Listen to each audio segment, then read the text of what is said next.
વિવા you var amazing. મતલબ એવું જ લાગતું હતું કે આ કોઈ રિયલ સ્ત્રીની કોઈ સ્ટોરી છે અને કોઈ રિયલ સ્ત્રી જ નિભાવે છે, કે એવું લાગતું નતું કે અમે પિક્ચર જોઈએ છે, કે આ કોઈના ઘરમાં આપણે બારીમાંથી જોતા હોય ને કે આ લોકો અંદર અંદર ઝઘડો કરે છે અને પેલી યાતનાઓ ભોગવે છે અને બાળક સાથેની એની ચર્ચાઓ ને બધી, એટલું જ રિયલ લાગતું હતું. અને એક મેન્શન મારે કરવું જોઈએ, ઝઘડાના સીનની વાત કરી એટલે એ આખો વન શોટ છે. વન શોટ છે, યસ.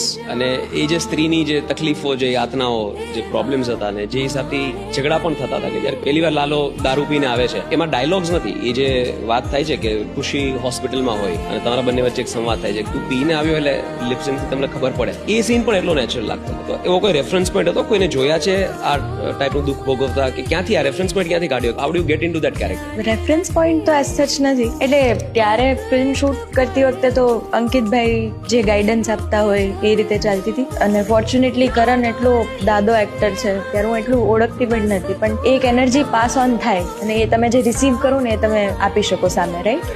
એટલે એ એટલું સરસ કરી રહ્યો હોય તો તમે નેચરલી તમારામાંથી કંઈક આવી શકે. કઈ રીતે હું જ્યારે આ કેરેક્ટરને જોઉં છું તો તમારી આસપાસ, એટલે મને લાગે છે આ બધાનું મિશ્રણ છે.